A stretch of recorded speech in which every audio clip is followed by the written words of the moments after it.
The plasma rounds screamed past the observation deck window, close enough that Princess Lyrae felt the static charge lift her silver hair. Her bodyguard, Commander Kelth, moved like liquid stone, one hand pressing her down behind the reinforced pillar, the other already drawing his pulse weapon. The rebel fighters had broken through the outer perimeter of the diplomatic station faster than anyone predicted.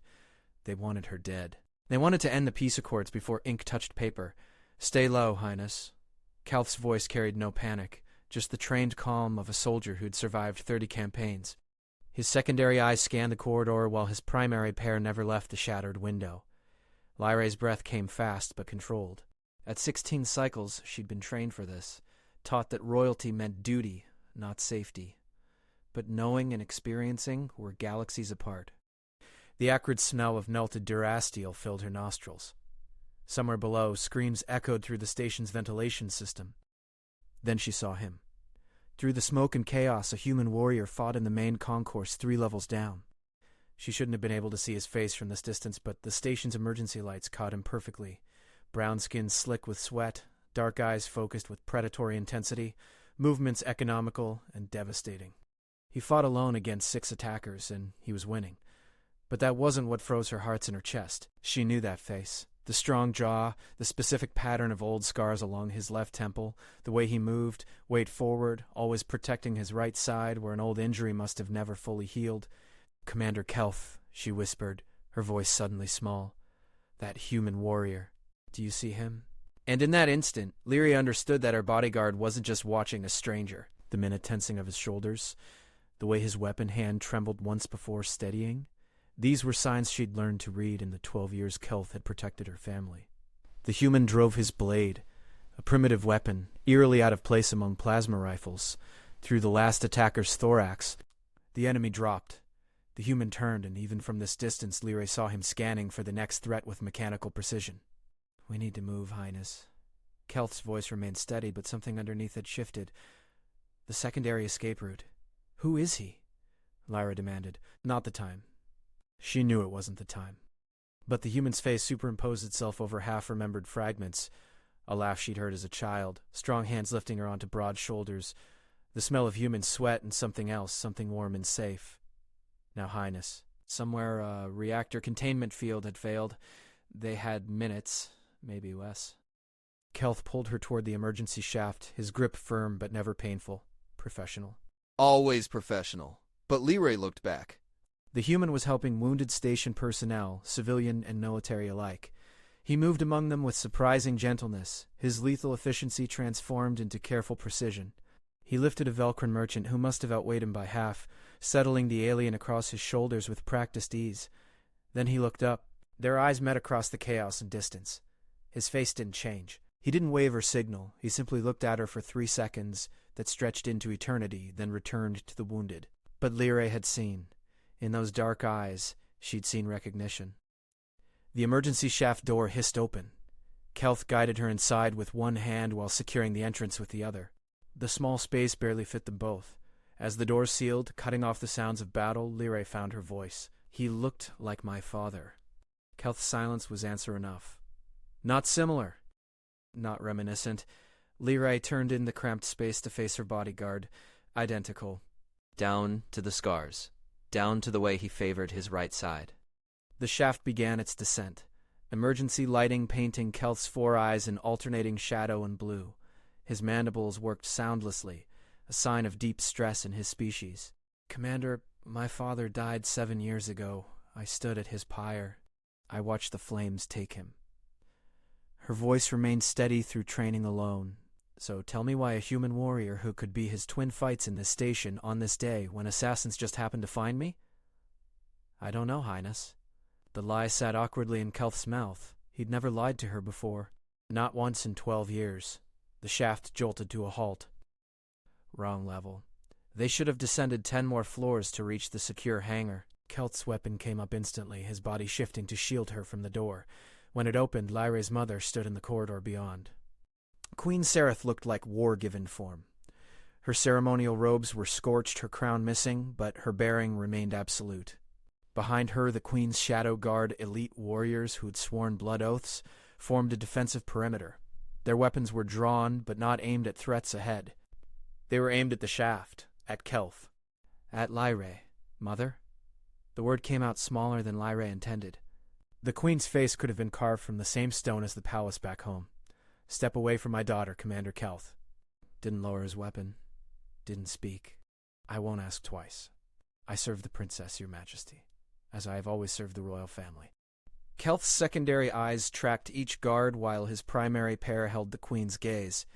Yes, Queen Sereth said softly, her voice carrying perfectly in the sudden quiet. The battle sounds had faded, as if the entire station held its breath. You have, just as you served my husband. Lyrae felt ice crystallize in her blood. Her mother's tone wasn't angry. It was worse. It was final. The human warrior, Lyrae heard herself say. You know who he is. Her mother's eyes, so like her own, yet suddenly foreign, held secrets vast enough to drown stars.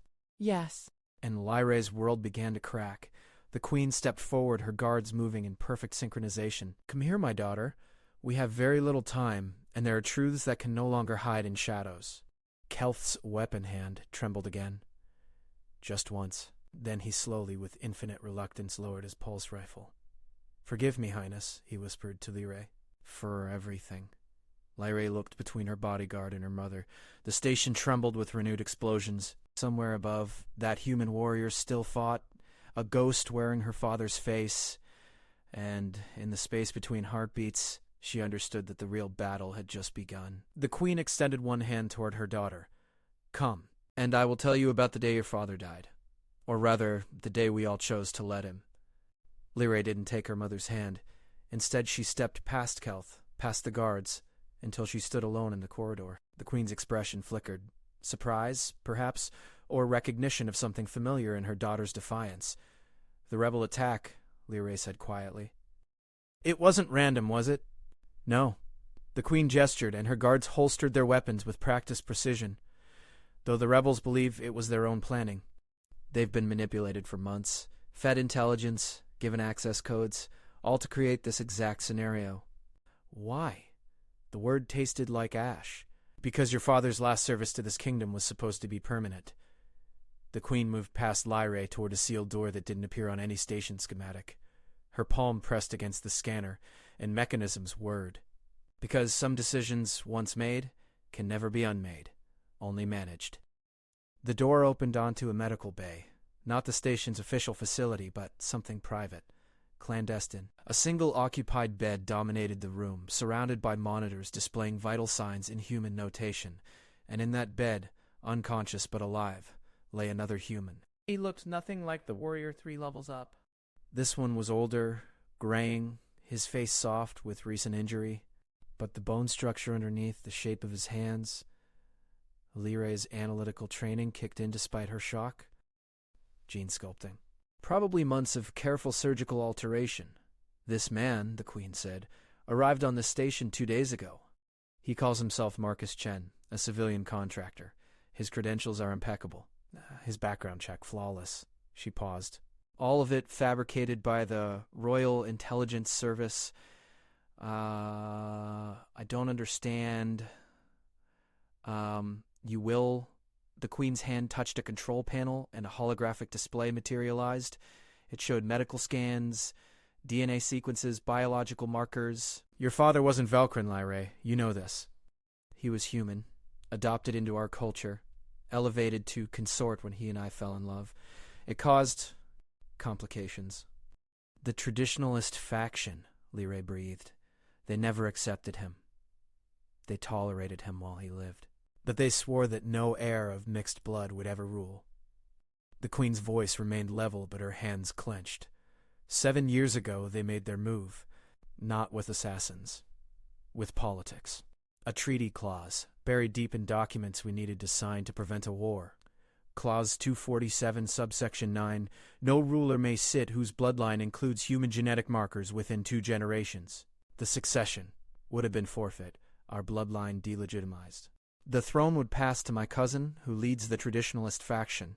Everything we built, the reforms, the equality laws, the integration of human culture into our own, would be erased. Kelth spoke from the doorway, his voice rough.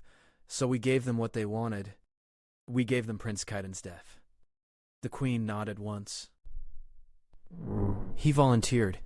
Insisted, actually, said he. Wouldn't let reactionary politics destroy what we'd built together. Her composure finally cracked, just for a moment. We faked an accident in the western provinces. A fire. His body, or what we ensured would be recognized as his body, was recovered and cremated according to tradition. You stood at his pyre, as did I. And the real Prince Kaiden? Lyray's voice felt distant in her own ears. Was placed in deep cover within human territory. He's been operating as a freelance security contractor for 7 years, taking only jobs that kept him far from royal space. The Queen touched the unconscious man's forehead with unexpected tenderness. This is Chen. He's been surgically altered to resemble your father's current appearance. He was supposed to be our contingency. For what? For this. The Queen's hand moved to the holographic display, shifting images. Now it showed the warrior from the concourse, frozen in mid-combat, his face clear. 6 months ago, intelligence reported unusual activity. Someone was tracking human warriors with specific combat profiles. Someone was looking for your father. Lyray moved closer to the image. The face was younger than her memories, but unmistakable. They found him. Not directly, but they narrowed the search enough that staying hidden became impossible. So your father made another choice. The Queen's voice hardened. He volunteered for the most dangerous operation the Royal Intelligence Service has ever attempted. He let himself be discovered. Partially. Kelth took over the explanation, his military bearing reasserting itself. We leaked information suggesting a human warrior matching certain parameters might be operating in neutral space. The traditionalist faction took the bait. They hired mercenaries to investigate, to capture or kill if they found proof. You used him as bait, Lyray said flatly. He insisted, the Queen replied. Because the alternative was worse. The traditionalists had grown bold, Lyray. They'd started questioning the circumstances of his death. If they'd found him alive and peaceful, living under an assumed name, they could have exposed everything. Destroyed the treaty. Delegitimized you. But if they found him here, fighting rebels, defending the station. Acting as a warrior, not a prince. Lyray's mind raced ahead. They'd have no proof. Just another human contractor doing his job. Someone who happens to look similar to a dead prince. Exactly.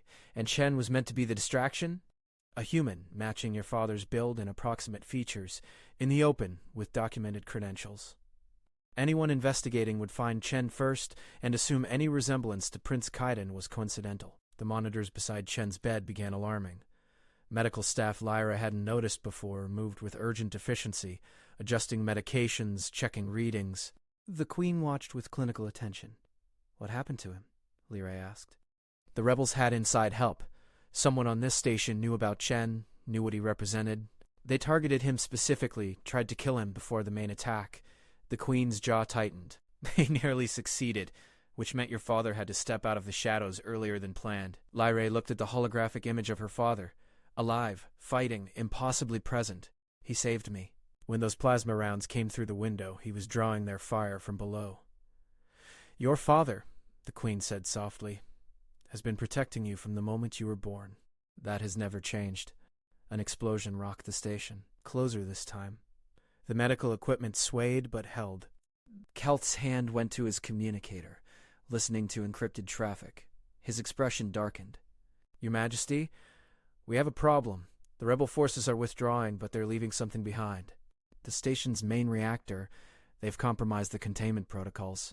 We have maybe 15 minutes before catastrophic failure. Evacuation status? Civilian sections are clearing, but the lower concourses are jammed. Structural damage from the fighting. There are at least 200 people trapped, maybe more. The Queen's face showed nothing. And the human warrior? Last seen in Concourse 7. Kelth paused, listening to his come again. He's organizing the evacuation, using civilian emergency protocols and military efficiency. People are following him. Because he's a prince, Lyra thought. Because leadership is in his bones, no matter what name he uses. We need to leave, the Queen said. The Shadow Guard will extract Chen to the royal transport. Kelth, you'll take Lyra to the secondary hangar. No. The word came out stronger than Lyra expected. Her mother turned slowly. This isn't negotiable. Those people in the lower concourse need help. You just told me my father has spent 7 years in hiding to protect our family's legacy. To protect me. Lyra met her mother's eyes without flinching. What kind of ruler abandons hundreds of civilians because evacuation becomes difficult? A living one, the queen said flatly. A coward. Lyra stepped forward. You taught me that royalty means service, that our privilege comes with responsibility. Were those just words? The medical staff had Chen loaded onto an anti-grav stretcher now, ready for transport. The queen watched them prep.